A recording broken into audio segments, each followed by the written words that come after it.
I've spent countless hours here sharing stories, editing, and researching long into the night. And recently I've discovered something that makes those hours far more comfortable: the FlexiSpot E9 standing desk. And with Black Friday right around the corner, there's no better time to share. The E9 isn't just any desk. With dual brushless motors, it adjusts smoothly between 635 and 1285 millimeters, easily holding 180 kilos of weight.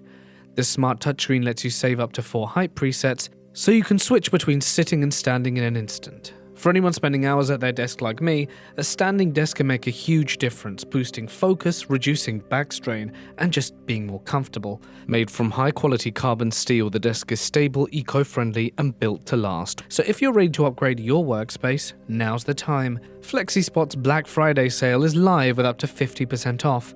Click the link in the description to take advantage of this limited time offer.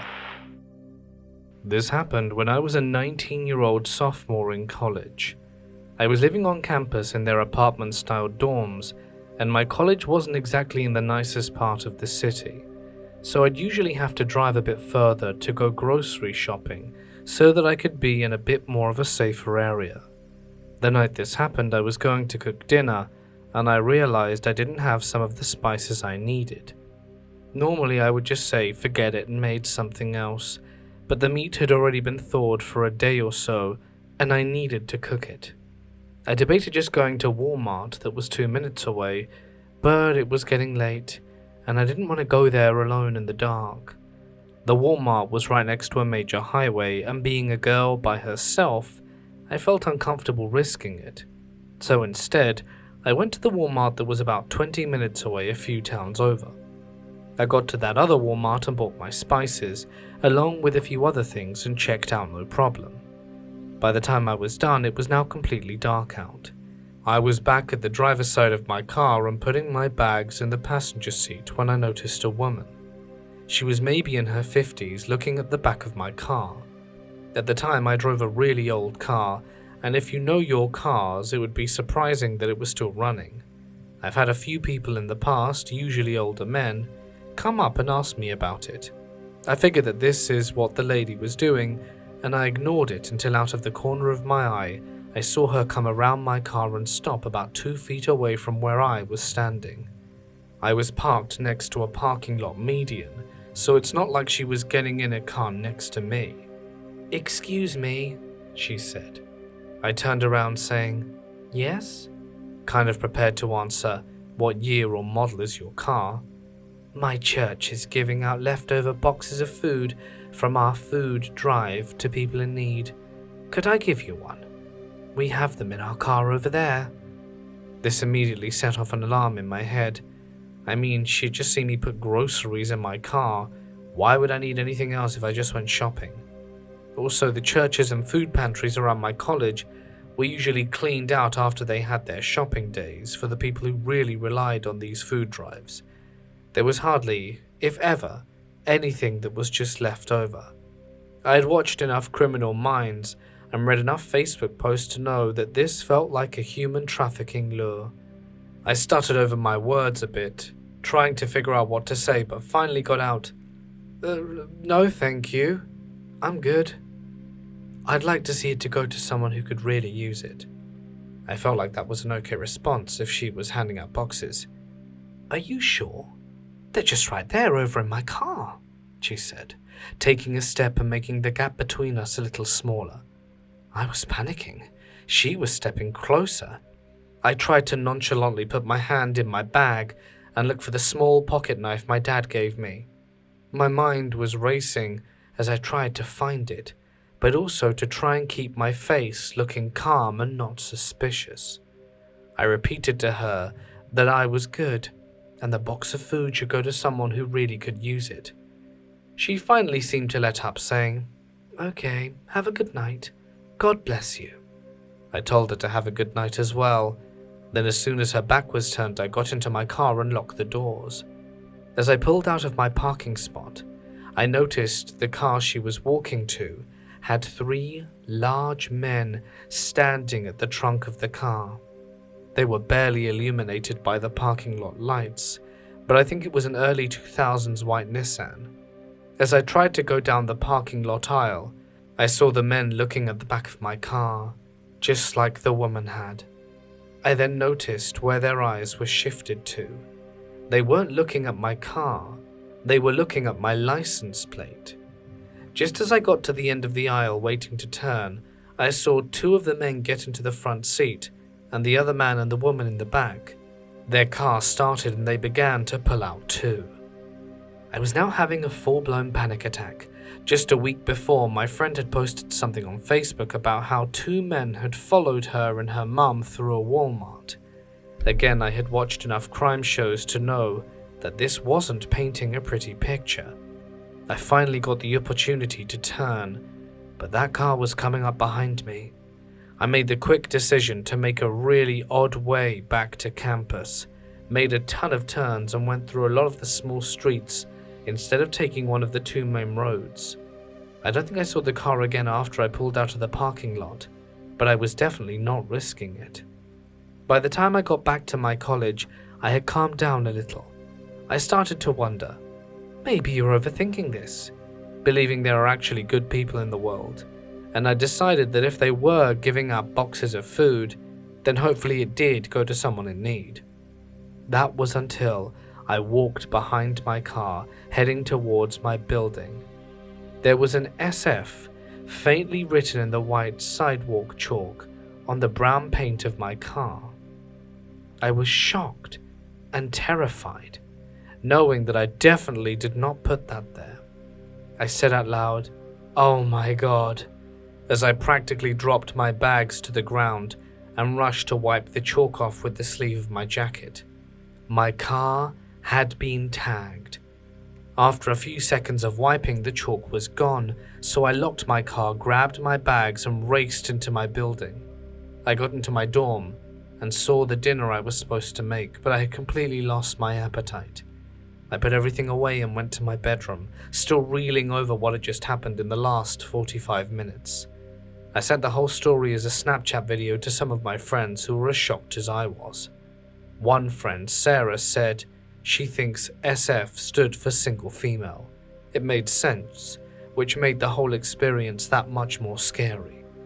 I called my mum afterwards and told her everything that happened, and by the end of that call, she was sending me an Amazon package with pepper spray in it. I didn't go out after dark or by myself for about 2 weeks after that. I'd have a friend from campus or work go with me, so I wouldn't go alone. The whole situation was terrifying, but I think the strangest part of it all was that I was supposed to have been in the safer area. I drove all the way to that Walmart because I had a bad feeling about the one that was closest to me. I started going to the Walmart nearer me after that, and I've never had a negative experience at the one closer to me since I began going. It's hard to believe all the stuff I've seen on TV and the internet could almost happen to me.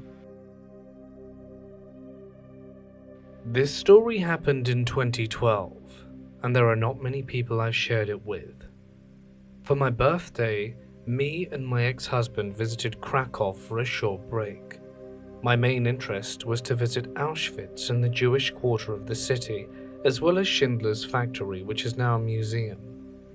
We arrived prior to the Christmas market's opening, which I was a bit disappointed with, as I wanted to experience them too.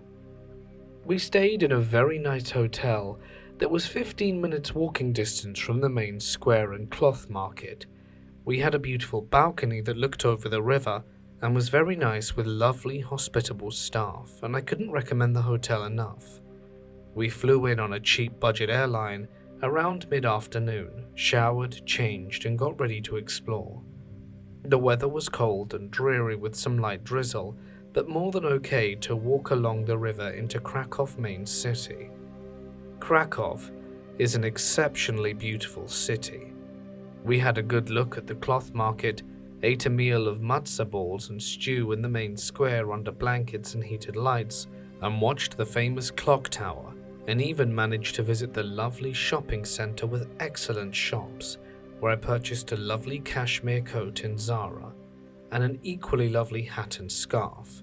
Remember these details, they're important for later. Given it was our first night, we had a few drinks. which turned into a few more, and ended our evening in a lovely bar beneath this city, as most bars appear to be underground in the catacombs. I was overjoyed. As a smoker, we are usually social lepers, but we could still smoke cigarettes in this bar. Around 1 a.m, we were tired and decided to head home to our comfy, lovely hotel. We made our way up the stairs from the bar to street level, and a taxi ramp was right outside. We jumped in a taxi and let the driver know our hotel location. Unfortunately, the driver would only accept cash, so we explained we would need to stop at an ATM on the 5-minute journey back to the hotel. He seemed to understand and was fine with this. At this point, I need to explain I had no mobile phone with me. It was back in our hotel. In those days, roaming had to be paid for, so we decided we would only take my ex-husband's phone. It was 2012, so I had an old iPhone 3 that was due for renewal. The 5-minute journey was uneventful, and we arrived opposite our hotel, which was a type of dual carriageway with a petrol station, with ATMs opposite the hotel entrance. My ex-husband signaled for the driver to pull in so that he could use it, and he exited the taxi. As my ex-husband was at the cash machine, this is where the nightmare began. As soon as he was out the vehicle, and seeing he was withdrawing money at the ATM, the driver locked all the doors and sped off. I was in the back seat with several shopping bags and had no idea what was going on. The taxi driver took the main dual carriageway out of the city and kept on speeding. Initially, I thought he was looking for a place to turn around to pick my ex-husband up, but this wasn't the case. The taxi driver had continued to speed until we were well out of the city limits. He spoke no English, and I asked him if he wanted money. I showed him my empty bags and shopping bags and asked him what was going on. At this point I was scared but assumed there was a misunderstanding. Once the taxi driver continued past the Krakow outskirts, I was terrified. The outskirts are rural, no streetlights, just black, snow and ice. The taxi driver shouted at me, but I couldn't understand a word. Eventually he pushed me physically and forcefully with my head into the back seat and told me what I can only assume meant to shut up. He was talking on his phone to a man. The journey carried on for another 20 minutes until we came to what looked like an industrial estate. No houses, some streetlights, but the whole area was just warehouses and factories and fields. The taxi driver was still on his phone, sounding angry, then abruptly turned it off and stopped the car. By this point I was petrified. I can honestly say I've never been so scared in my life. I was just praying, begging that my life wouldn't end here at 34, the mother of 5-year-old twins, ending up dead in an industrial estate in the middle of nowhere. For about 30 seconds it was quiet apart from my sobbing and begging. Then the taxi driver got out, came around the back car door, grabbed me and threw me onto the side of the road. He then grabbed my shopping bags and hurled it at me, got in the taxi and drove off. The relief never came, as I was sure he was going to get other men to harm me. I gathered myself up. It was probably -8 Celsius as it was late November and snowing heavily. I looked for some kind of doorway, hedge or any kind of shelter, bearing in mind I was left on the outside of an industrial estate. I walked some meters around and found a gap in a hedge and sat down, pulled my coat and bags around me and cried my heart out. I have no idea how long I was there, maybe an hour, maybe 2. Then, the sky started to lighten and a few cars and vans came past me. I tried to flag someone down, but it was no good. I sat back down. I was frozen. I can honestly say I thought I was dying and had no more energy left. All I know is that roughly 5 a.m, I was sprawled across the road hard shoulder, and some lovely Polish people, a brother and sister, going to the market with their cattle, stopped and picked me up, dragged me into their truck, and put a big cow poo-stained jacket around me. I couldn't speak apparently. I was just trying to talk to my children. and they found the hotel location from a napkin in my bag. These wonderful people drove me 20 miles back to Krakow to my hotel, where my ex-husband, police, hotel owner, manager, and Polish equivalent of CID were all in the process of setting up a command center. They dropped me off, still wearing the poo-stained jacket. They were questioned and sent on their way back to the market. I never even got their names. I was swabbed, photographed, fingerprinted, etc., and got a stiff brandy from the bar. The following day, we visited Auschwitz, the main reason we even came. That evening, we were taken by the police to the taxi rank where we got the taxi from to try and identify the driver, but he wasn't there. I was left with the Polish police. But dear God, I must have had someone looking out for me that night. And I'm just grateful I'm still here. This story happened way back in 1980.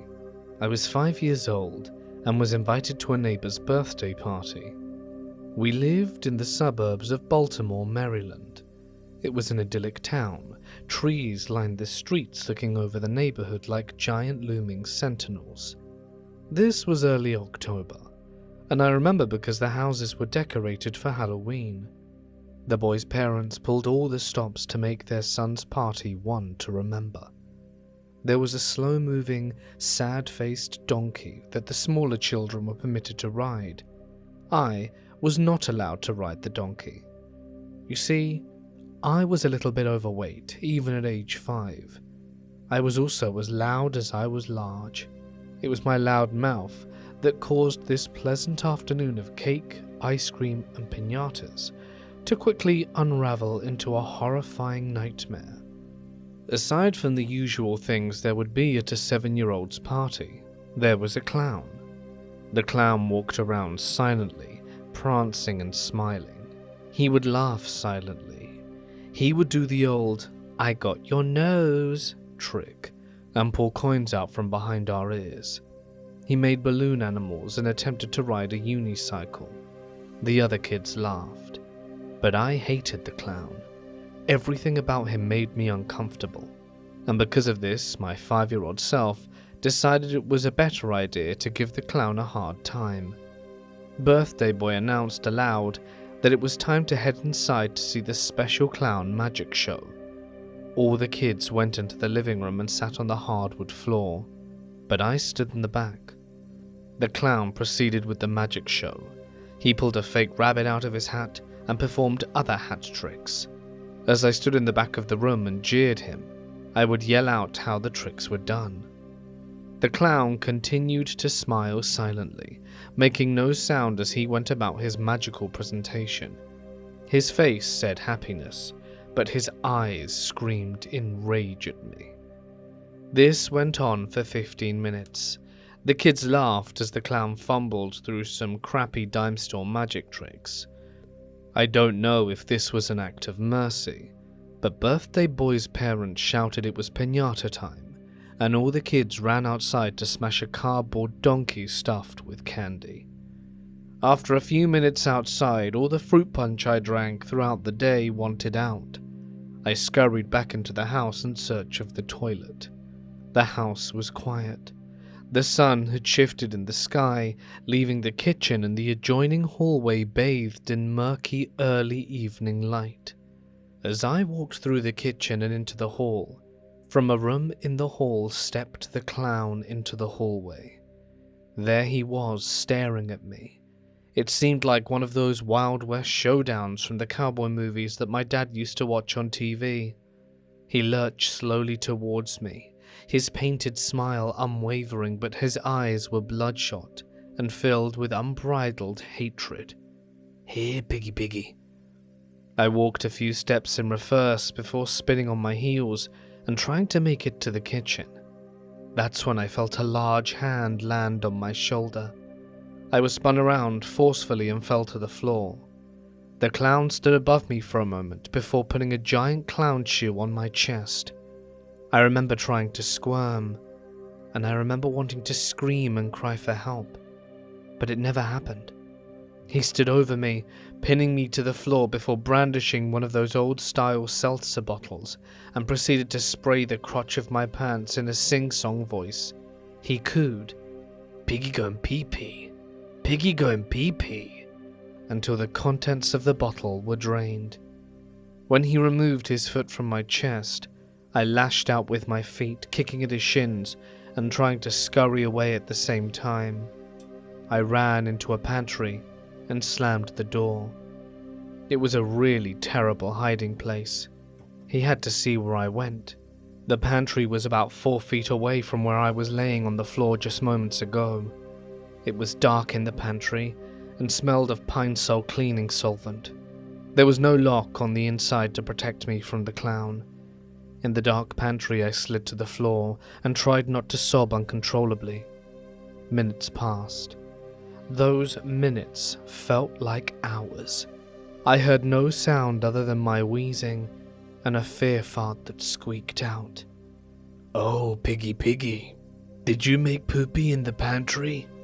The voice came from inside the dark pantry in which I was hiding, or so I thought. I froze in fear, not moving, not breathing. I didn't know where the clown was, if he was in the pantry with me, or if I needed to get out. If he was out there, I needed to stay in. I lowered my head to the floor and squinted through the gap to the bottom of the pantry door, but there wasn't much to see. What little light bled through the bottom of the door was quickly blacked out, and a bloodshot eye stared back at me from the other side of the door. There was a low, guttural laugh, and that voice hissed out, "Pooh, piggy." I squeezed my eyes shut and started crying at a near hysterical level. The door swung open and I screamed as loudly as I could. Standing in the doorway was my dad. "What the hell are you doing?" he asked. "Clown," I screamed. He carried me out of the pantry and out of the house, back to the safety of our own house. And now you know why I don't like clowns. I am a female, and this story takes place when I was 18. I was hanging out with my friend one day when we ended up at her house for the evening, where she ended up falling asleep. Unable to fall asleep myself, I was bored and decided I wanted to see my boyfriend at the time. So I called him a few times, but after getting no response, I decided I could wait no longer and must go at that very moment. Yet instead of waking my friend up, I had the brilliant idea of walking there, at night, 4 miles away, through long stretches of desolate road to an area that was known to be crime-ridden. I know, one of the dumbest things I've ever done, so after gathering up all my belongings, I head out one night. Now as I'm making my way out of town to where my friend lives, I encountered the cops, who stopped me and asked me what I'm doing. I remembered feeling an almost sense of relief, as I had been increasingly feeling dread. I thought they would offer me a ride home, as I knew how far away it was, and that the area I was going to wasn't so great. So after telling them why I'm out there and where I'm going to, they ask for my ID, which I hand over with no issue. After checking it and handing it back, they pause. I remember that pause too, because there was a feeling in the air, and thought they must have felt it too. It was just a feeling that something bad was going to happen. I recall even getting a flash of them reading the newspaper the next morning with my missing picture in it. It was a very weird and surreal sensation. But after the pause, they bid me good evening, and I went back on my way trying to chalk up my feelings as imagination. Well, the first 3 miles were uneventful, but I continued to make my way through the night, finally getting closer to my destination. But this also meant I was going to be in the more dangerous part of this area. Now the road I was walking down was a main road, fairly heavier traffic, although less so later in the evening. Houses, apartments, and small businesses lined both sides of the streets. Well, as I was about 5 blocks away, I noticed the same van circling around. Immediately, this got my radar up, as I was already on edge and paying close attention to my surroundings. Well, as I was around halfway down the particular block I was walking, I noticed the same van had come up the side street in front of me and sat at the end of it, not moving. There wasn't much traffic, so no real reason it should just be sitting there. Well, I stopped and waited because there was no way I was going to walk up to this car so they could grab me. Well, I stopped and waited because obviously there was no way I was going to walk up to this car so they could grab me. Obviously at a standoff, the van eventually then turned left on the main road and stopped by me. I continued to walk quickly by as a man rolled down the window and yelled, "Hey, do you need a ride?" I looked over and noticed there was also a woman in the passenger seat looking at me expectantly. I did not check if there was anyone in the back. Now the thing about this area is that it was a heavy drug area, mainly crack and actual places you could drive up and buy it. Now, you grow accustomed to seeing drug addicts and their sunken in, hollowed out faces, so I knew these were drugs, without a doubt. Even so, I wasn't going to stick around anyway and quickly shook my head and kept walking, quickening my pace and so eager to get home, my head on a swivel. Another 2 blocks I see a different vehicle, a pickup truck now, stop by me, and it was the same man from earlier. This time he yells out, "I got rid of her, do you want to get in now?" Well, now terrified and knowing these people had ill intent, I mean, why are you now in a pickup truck without that woman still looking for me? So, now I'm really hauling ass to get away from him and speed walking. I don't pay much attention to where he went exactly, as I'm happy to be coming up to the intersection that will take me to my home stretch, with a big hospital on the corner and also big concrete medians separating the lanes, which would make it impossible for a car to drive over to follow me. I knew this was my chance. Now my boyfriend lived across this intersection with a CVS on the corner and down an alley.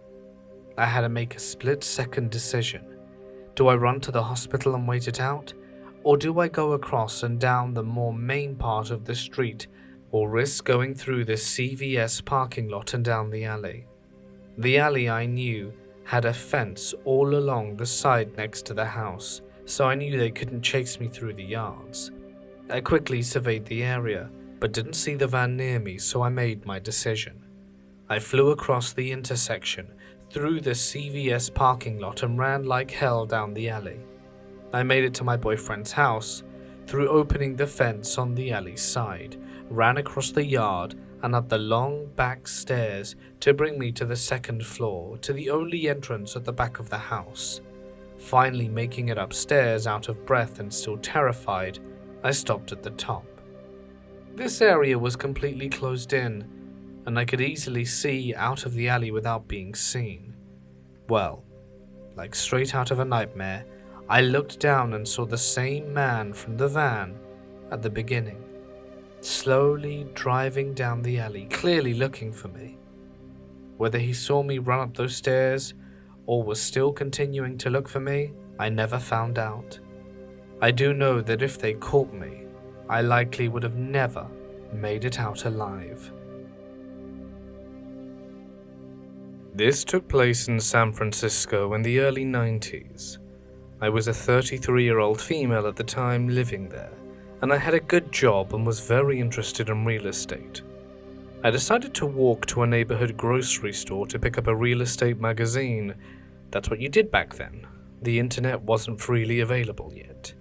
And it was a rare, warm evening, and there were quite a few people walking around outside. I was walking behind a group of about 5 to 6 apparently unrelated people. At least, they weren't talking to each other, so that's what I assumed, as I'm rather short and couldn't really see what was in front of them. When suddenly, without a single word from any, they all turned around and started walking back in the direction we had come from. I was amazed by this, and turned to look at them. I shrugged it off and kept going in my original direction. As I turned my head, I was stunned to see a man just in front of me pointing a gun and grinning like a madman. He was about my height, wearing those green mechanic overalls and covered from head to toe in grease and dirt. Startled, I was about 2 feet away from him, and my gut reaction was just to continue going forward. So I passed him, with every muscle in my body tense, heart racing, and kept walking. To my dismay, I heard his footsteps following me. Then he started whispering, "Oh, you're bad, are you? Why don't you run then?" At that moment, my mind seized on the belief that he was waiting for me to run before he shot me in the back. He seemed to want it so badly, so I was determined to do the opposite. I kept walking, expecting to feel a bullet slam into my spine at any moment. But the shot didn't come, and I believed then and now that if I had run, that would have given him the piece of his fantasy that he needed. I headed up the hill and around a corner to a gas station with people in it. It was dark already, and when I turned around, he was gone. This incident happened when I was nearly 12. I had already started developing early on, so I would already get unwanted attention from adult males. At the time, I never understood why, and I only wore shirts under my clothes instead of actual training bras, so they weren't that visible, though you could still kind of see them. The area I lived in at the time wasn't the best, but due to my mother being a single parent and having only one source of income, this is where I called home. It was a seemingly presentable looking apartment complex on the outside, though the residents who lived there knew it was anything but. We lived in there a total of 3 years due to the rising incidents that happened to us, and we were forced to move. When we first moved into the area though, crime wasn't the problem, and to mention there were a lot of children in the complex, so I thought nothing bad would happen here, as it's a family place, it's a complex that's safe. Having this state of mind, I would usually go outside to sit on our front porch during the summers to play with my dog when I got bored in the house. Where I lived, it gets extremely hot during this time, so I had a tank top and shorts. It was around 5:30, and it seemed to be completely still outside. It seemed as though no one was out, and it was just me and my puppy. Now, he was extremely protective and very alert, but sadly I wasn't. As I was wrestling with him, I hear a tussle in the bushes about 10 feet away from me to the right, but I pay it no mind and continue to play with him, though now my puppy seems very tense. About 5 minutes later, I hear it again, and so does he, but this time he loses his playful spirit and goes into full-on guard mode, ears perked, chest pointed out, and eyes scanning. Now please understand something. I was always a very timid child. If I heard anything, I damn sure wasn't going to go investigate it.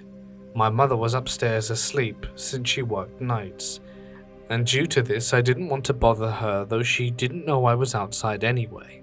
I see no matter how much I try to get him to keep playing, he just won't budge. I turn to where he's looking and I see a man, very rough looking, but I knew I'd seen him before. He must have lived in the complex.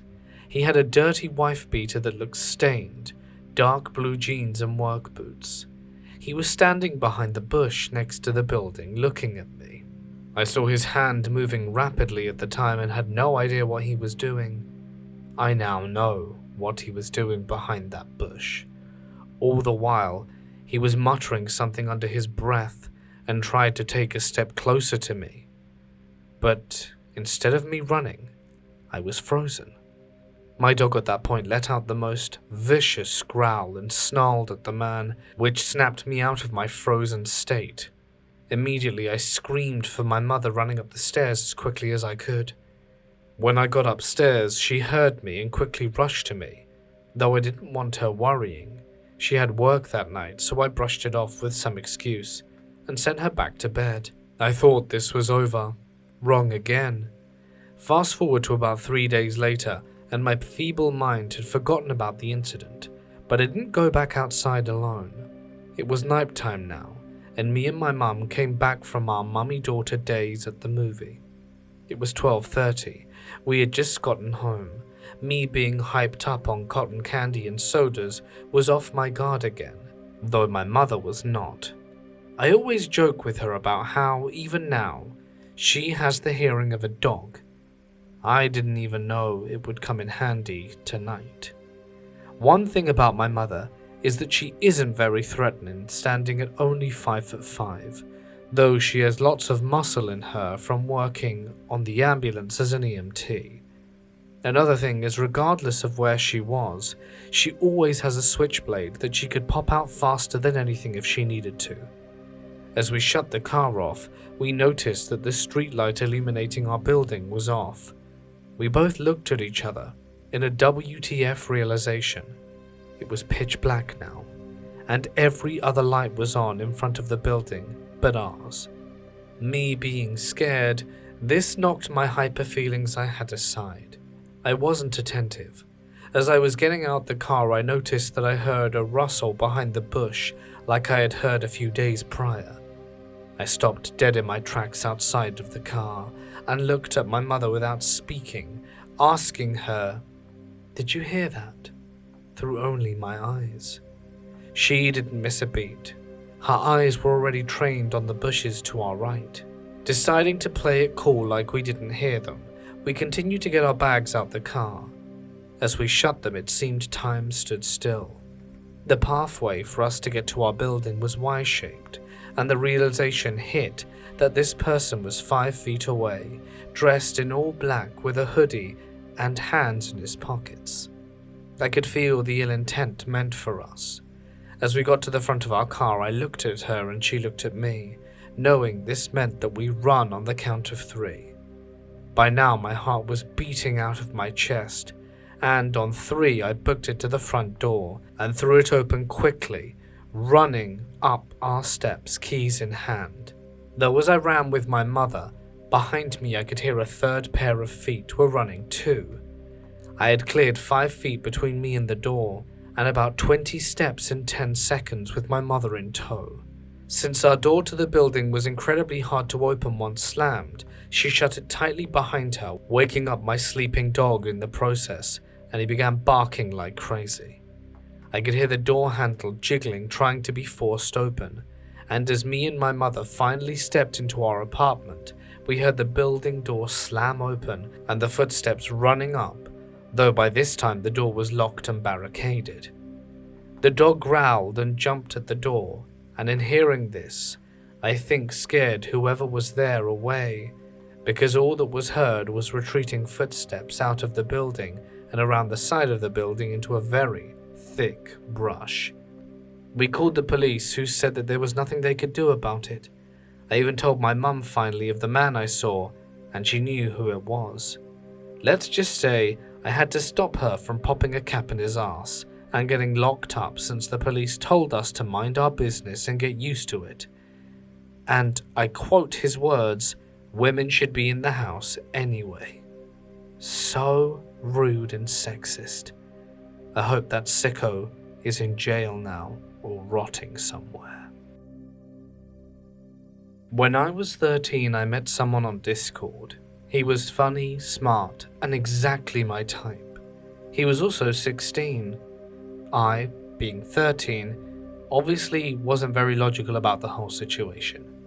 We became close friends, and after about 3 months of knowing him, I told him I had feelings for him. We then ended up dating. We lived across the country from each other, and we were basically just friends. So we're dating, and he starts grooming me. As a kid who was always on the internet and exposed to Kik, I was used to this behavior and thought it was fine. He had sent me nude photos, gross messages, and I pretty much worshipped him. I wasn't allowed to talk to people in Discord without him there and stuff like that. He told me he would take my life if I ever left him, or how he was always taking drugs because he was so sad. He was also incredibly racist and found Nazi jokes funny. I'm so mad at myself for not realizing that it wasn't okay back then. He ended up cheating on me with his ex and tossed me out the door like a rag. He doesn't talk to me anymore and says we shouldn't speak because we aren't together. And here's where it gets bad. New accounts start popping up in the server we met in. It was a server of a mutual friend, and he starts saying horrible things about me. Mary is a fat whale. Mary is the N-word, and more things of the sort. The accounts have names like Jerry Touches Kids or Big Fat Whale. I had gotten in trouble with the server owners because it was my fault that people were saying these things, like I had told them to spam things about me. The accounts started messaging me that I should take my own life, that I'm a whale, and more of the like. I ended up blocking every account and moving on with my life. Great, it was over. Or so I thought. Fast forward a year to the late summer of 2019, and everything starts up again. The messages, him telling people lies and rumors and direct threats. I was sent unsolicited pictures, death threats, slurs, and the message continually that I should take my life because no one cares about me.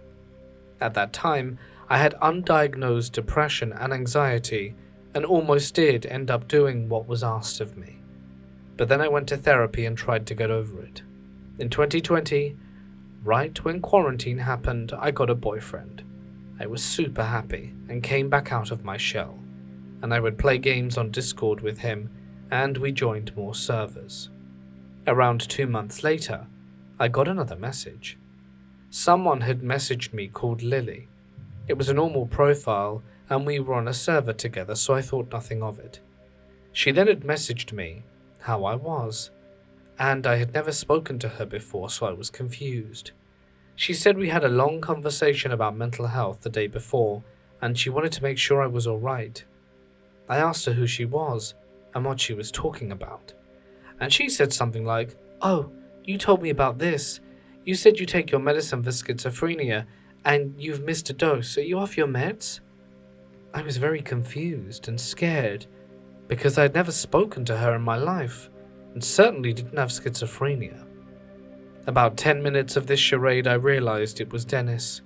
I blocked the account, and no longer accepted new friend requests. The next day, I got hundreds of messages with the same contents I previously mentioned. I asked my boyfriend for help. He told me to make a new account and not friend any of my other mutual friends so he couldn't find me.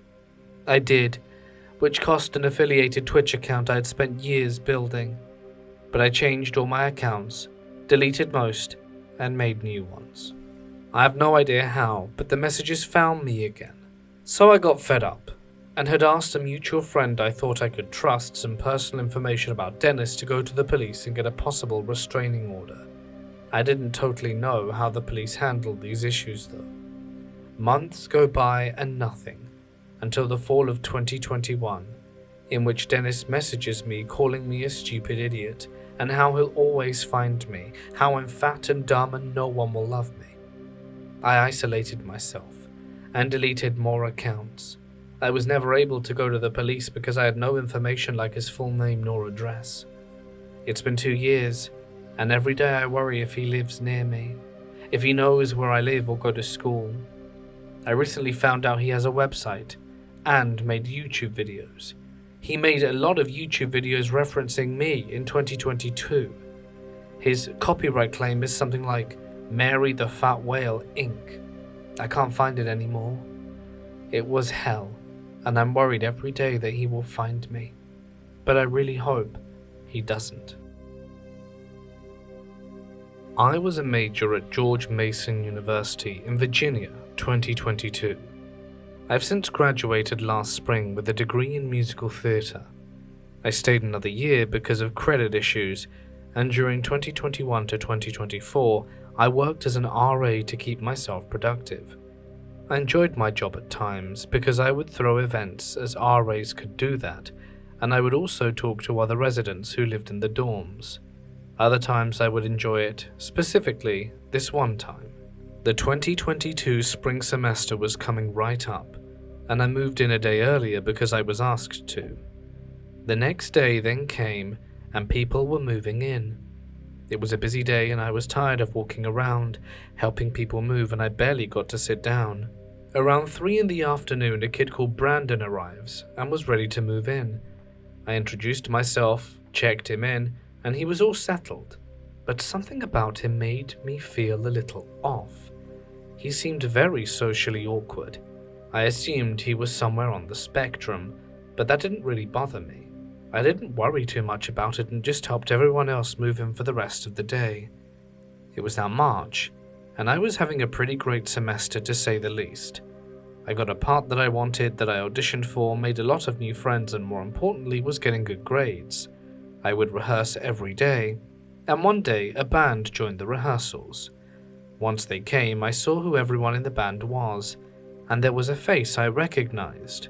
It was Brandon, a guy who dormed in the building that I worked in. He was the drummer for the band, and I felt impressed that there was someone I knew outside of my classes that I would be seeing on a now regular basis considering how big the college actually was. When we were in rehearsals together, he would continuously stare at me, and I felt quite uneasy, but I would just pretend that I didn't notice, and figured that he might have a crush on me. We worked together for about a month and a half. We had our show, and that was that. I was happy that I had finally finished that play for 2 reasons. 1, we worked our asses off and now we would have free time. And 2, Brandon wouldn't have to stare at me anymore.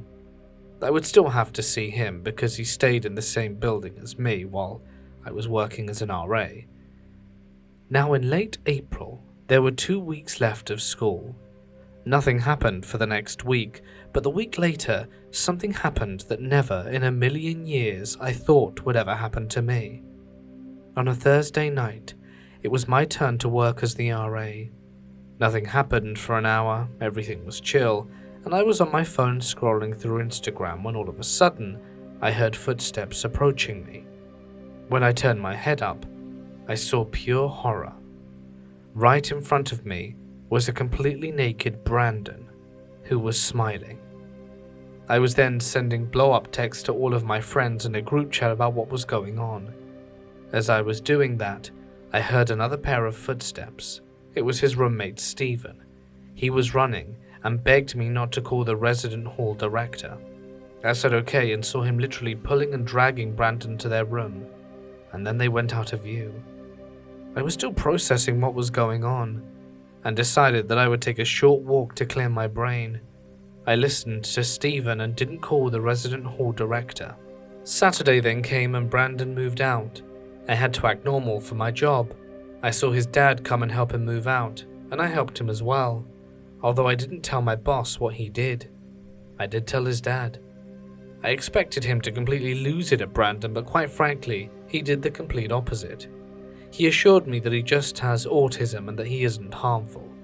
Using autism as an excuse for what he did, I then checked Brandon and his father out and he left, and I felt at peace as they were gone.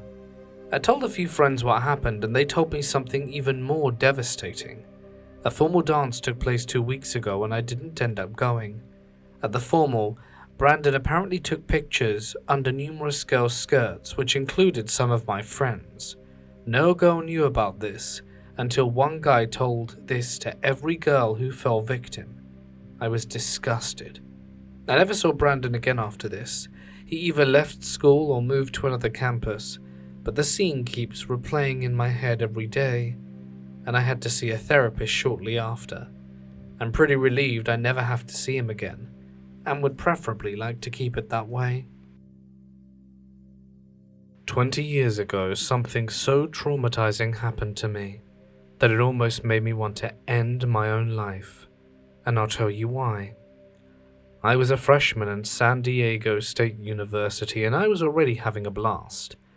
I would go to countless parties, would sometimes get blackout drunk, and I would love each time I would go to a party. Only this one specific night that made me realize what the reality of what college parties are. I got invited to a Pi Beta Phi sorority party. Now I heard that this sorority had the worst reputation on campus, but I decided to go against my better judgment because there was nothing I liked more than partying, so I ended up going. It was 7:30 when I arrived at the party. It looked really lit, as I saw a lot of people there. I walked in and I saw some people that I had already met before there, and we greeted each other. The next person I saw was a girl called Gabby. I saw her at prior parties, and she was also in my English class. We said hello to each other, gave each other a hug, and spoke for a little while, and then she told me she had to use the restroom. She was gone for about 5 minutes. After the time had passed, I saw a wallet dropped behind me. I turned back to see who had dropped it, and it was Gabby right behind me. She asked if I could pick it up for her. I told her sure. Now I was around 2 feet away from the couch, so I had to get up, took a step or two, picked it up and gave it back to her while she was still behind me. She then thanked me and walked back over to the couch. We spoke for the next 20 minutes and I kept sipping my drink of beer, when all of a sudden my vision got blurry and I was out 2 seconds later. I woke up the next morning to see my jeans along with my underwear pulled down. My whole crotch was exposed. I felt very wet and it had a very strong odor smell. My heart was racing. I assumed the worst, so I called a car service to take me to the hospital. When I arrived, I was walked to the front desk and I asked if I could see a doctor. The person working at the front desk told me I could, but that I would have to wait. I then met with a doctor. I had a checkup, and what they found inside my body would end up becoming my worst nightmare. I had been roofied. I had been abused. The doctor found out who did it. It was none other than Gabby. I was so disgusted, I threw up in a garbage can right next to me. Now, I finally remember when I got roofied. It was when I picked up her wallet. She purposely dropped it so she could drug me and assault me when I was out cold. I called my parents and discussed the situation I was in. They couldn't give me any advice as they were just in as much awe as I was. A few days had passed and I had made 2 decisions. The first was to completely drop out of college because of a horrendous incident that occurred to me, and my second decision was to press charges against Gabby and sue her. A trial took place 2 weeks later. I testified against Gabby and she was found guilty and sentenced to 8 years in prison. I never went back to college after this and have since worked a normal 9-to-5 job. I have been working in a gun shop for around 15 years now. It wasn't how I wanted my life to be as an adult, but I'm happy with it. It was somewhere around 2016 where I was working one day and the phone rang. I picked up and said the gun shop's name along with my name. The person then said, "I understand you sell hunting supplies," as it seemed like he was interested in buying some. Nothing out of the ordinary so far, as most people would call about similar things. He then told me over the phone that he needed thermal clips. I didn't even know what they were. It was weird that he said this, but then asked him, "Who is this?" He told me his name was Commander Shepard. He then repeated, "I need thermal clips." Now I know for a fact that we don't even sell thermal clips. I thought about it more, and I figured that this dude was just wasting my time and harassing me with what I can only imagine that thermal clips are just made up. So I hung up the phone, only hoping he wouldn't call back. I then phoned a friend of mine who was actually a police officer, told him about my recent phone call with this guy named Commander Shepard, and the next thing he told me made me sit there in disbelief. He told me that the guy had actually called multiple gun shops in San Francisco, which is where I was, and that he asked the same thing, thermal clips. I can tell that this loser had too much time on his hands and wasn't actually a real commanding officer. I thanked my friend and hung up. Not 5 minutes later I heard the phone ring again. I picked up and wished it wouldn't have been the last guy, but in fact it was. He sternly said, "What the hell was that for?" I told him I had a trace on this call and actually phoned a friend who was a police officer and that it was harassment and that he could go to jail. He then expressed how he didn't give an arse about our security, and I again hung up the phone because I didn't want to acknowledge him anymore. I thought, as probably all of us did, it would be the end of it. The phone then rang 5 minutes later, and before I could even say anything, a familiar voice said again, "Maybe we can figure this out."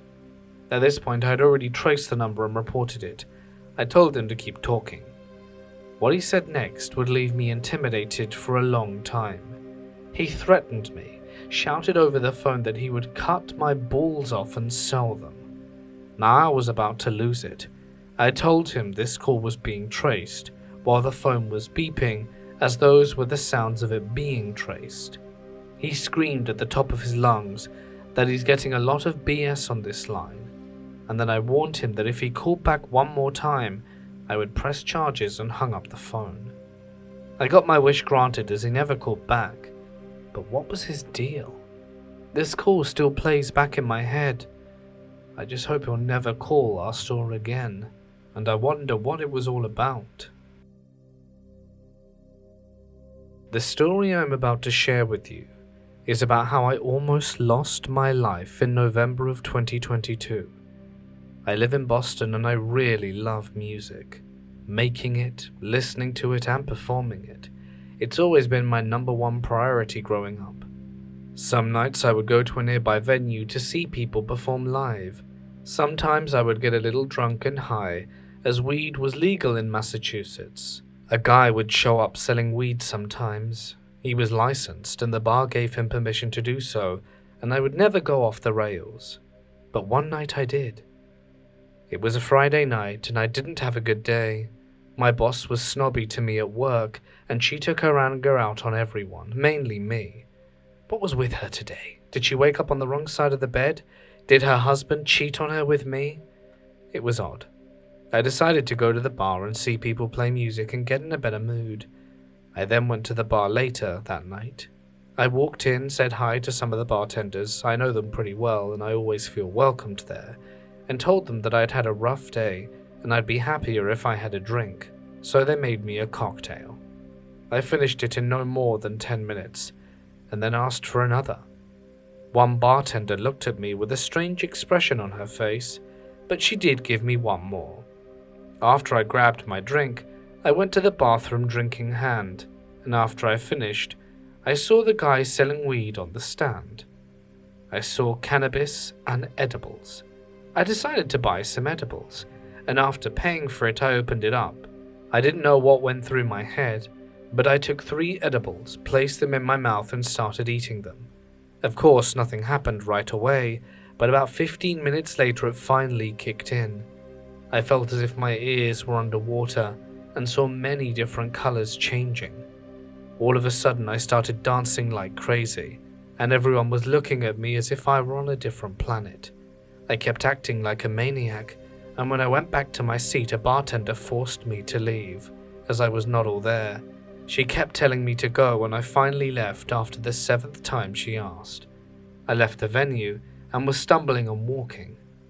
I then walked into an alley which was right around the corner from the bar. As I was walking I saw 4 men approach me. I was still very much tweaking and all zonked out. I said hello to them.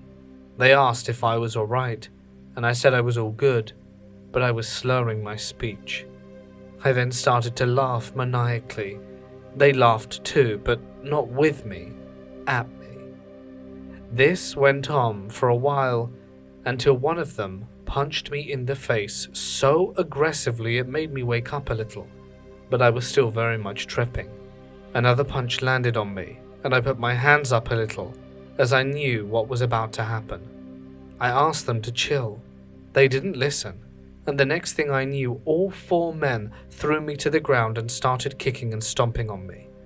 Next thing I was knocked out and didn't remember anything. I don't know how many hours had passed, but the next thing that I knew was that I woke up in the bathroom. This time I was coming back to reality. I saw 2 guys standing on each side of me and I asked, "Where am I? What happened?" They said that everything was fine and that I just needed to calm down. It took me a minute to finally realize I had been taken against my will and was being held hostage. I begged them to let me go, and they insisted no, and they said that I would stay here until I was no longer needed. I was terrified. I didn't know what to do. Next, I threw up a lot. I have never puked so much in my life. The puke landed on one of their shoes, and he smacked me on the cheek and dragged me to the bathroom. I didn't know and didn't want to know where they'd be taking me, but I knew it wouldn't be good. All of a sudden, a fight instinct came in. I kicked both guys in the balls, and they released my grip, and I ran out the door as fast as I could. I exited the building and ran about 3 blocks and stopped to check if I had my phone, wallet, and keys on me, and let out a huge sigh of relief to find it all safely tucked with me. It was 4:30 in the morning. I went to the bus stop near me and took it all the way back home. I decided not to call the cops because I would also get in trouble if I admitted to why they beat me up, and I would have to tell them the truth. I also didn't want the guy who sold the edibles to get in trouble because he could probably end up in prison for a long time. I went back to work on Monday, and everyone was shocked to see that I had so many bruises on my face. Of course, they asked what happened, and I told them I got jumped by a gang and left out the whole part about me taking 3 edibles at once. It would make me look so stupid. I've not been to that bar since, because I believe that I was never allowed back there after what I did. I'm just lucky to make it out of that building safely where I was taken, or else I wouldn't be able to share this story with you now. This happened in 2020. I was 11 at the time and turning 12 that year, and this guy called Ali slides into my Insta DMs. I ignored him for a while, but then I got curious, so I replied with a simple, "Hi." The message, bear in mind, had been pending for months now. He instantly replies, asking me my name, gender, location. I was being dumb, so I told him everything true except my age, and I told him I was 16. He was 19 turning 20. That same night, he started excessively telling me how he wanted to make love to me, in detail, and marry me. Telling me he wanted kids with me. Keep in mind, we'd been speaking for approximately an hour or 2. Then, the harassment. He wanted to see nudes of me, kept saying what he wanted to see, but didn't stop until I sent something, just a random pic I found on Google. This was also the first time this happened to me, and he kept on going. Over the past month or so, he kept sending, wanting more, but I always declined, and he still talked about what he wanted to do to me. He got angry, threatening me, telling me to look out, or that he'd take the next flight to me. I then got scared and told him I was 12 to try and make it stop. Surprise, it didn't. Then he sent the text, "Are you scared?" in my native language. I dead-ass crapped myself. I didn't know where he was. I didn't trust the location he sent me, so I blocked him. I unblocked him about a year later, and he sent another message telling me to look out because he was in my country. He was drunk. I could see how he typed, and he told me he was with girls prettier than I. I hope they're also older than 13, so I blocked him again. I later found out after I blocked him for the first time, he moved on to a new girl in a town over. And I hope that is the end of it. This happened when my grandmother was in her 30s. We had a house near to a park. The second floor had a large balcony overlooking the park. It was in a quiet, older part of town, the kind of place where you knew your neighbor. My grandmother was at the balcony, sitting in the sun when she saw something she would never forget. There were 2 women and a child approaching a bench near the park. One of them had the child by the hand, and the child was blindfolded, and the other woman was looking around and checking the surroundings. They both appeared to be in their 30s. One of the women knelt and appeared to be saying something to the child. The child just stood there blindfolded as the women walked away. My grandmother waited a few minutes as she continued watching the child. She waited a few more and then rushed to the park. It was a young boy, about 4 years old. My grandmother was a very loving woman, and she had 3 children of her own, so she immediately became very protective. The kid couldn't speak. She waited at the park with him for an hour, and no one came back. She wanted to take care of him, but she also thought, what if it was someone's child, and they got kidnapped or lost and they were looking for him. She ended up contacting the authorities, but she never found out what became of the child that was abandoned in the park, and was only left with questions and a heartache that was very profound.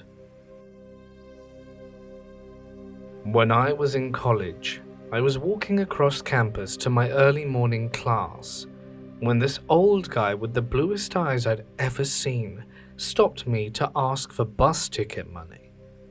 Everything was still around us, no sounds, the air felt stiff, and there was no one outside but us. This man's eyes were like an aquarium, but the rest of his face, it was like his skin was plastered on. His nose looked stuck on like clay. His cheeks looked like they were barely hanging on to whatever was underneath. He looked truly bizarre. He stopped me and compliments my lipstick and asked if I could help him pay for a bus ticket so he could visit his son. I told him I didn't have any cash to help him, and he never broke eye contact and tells me he's a veteran and takes his wallet out to show me his military lapel. When he opens it, I see a wad of cash in there, and he looks at me again and asks if I could help.